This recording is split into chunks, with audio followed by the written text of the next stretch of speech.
షా మా నాయనకు మొన్ననే చెప్పిన అగ్గు ఉన్నప్పుడు ఒక 4 తులాలు కొనే నాయన లగ్గానికి అక్కడికత్తది అని. ఇంటేనా అస్సలకే ఇనకపాయే. ఏమయ్యో అప్పులున్నాయని ఉన్న బంగారం అమ్మితివి, ఫంక్షన్లకు పోయిన కాడ నా ఇజ్జత్ పోతుంది. ఇప్పుడేమో బంగారం కొనుమంటే 4 సూపులు చూడబడితివి నువ్వు. ఇగో ఊళ్ళల్లా గిట్లనే ఉన్నాయట ముచ్చట్లు. ఎందుకంటే బంగారము ఎవ్వలకు అందకుంటా భగభగ మండుతున్నది.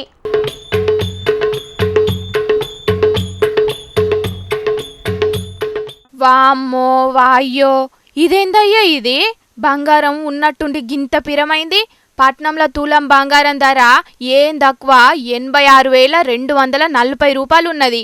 వెండేమన్నా తక్కువ ఉన్నదా? అది కూడా దంచకపోతున్నది. కిలో వెండి ధర అయితే 1,07,000 రూపాయలున్నది. 10 రోజులలోనే బంగారం 4,000 రూపాయలకు మీదనే పెరిగిందుల్లో. ఈ నెలలనే 90,000 కూడా దాటిపోతుందని అంటున్నారు.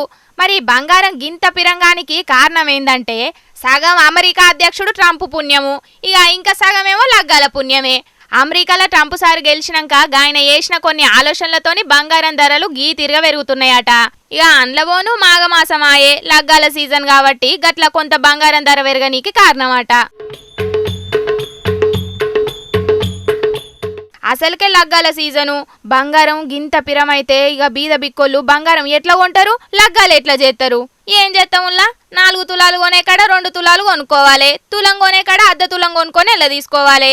మరి ఈ లగ్గాల సీజన్ అయిపోయినాకనన్నా బంగారం ధర తగ్గుతుందో లేకపోతే తగ్గేదేలే అనుకుంటే ఇంకా కొండెక్కి కూసుంటుందో చూడాలి. మరి ఏం జరుగుతుందో కానీ మా ఆడోళ్లకు బంగారం అంటే మస్తు పాయిరమాయే.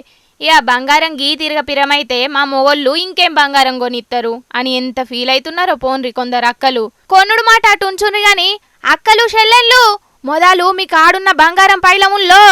ఎందుకంటే బంగారం బగ్గ పిరమున్నది కాబట్టి దొంగల కండ్లన్నీ మీ బంగారం మీదనే ఉంటాయి.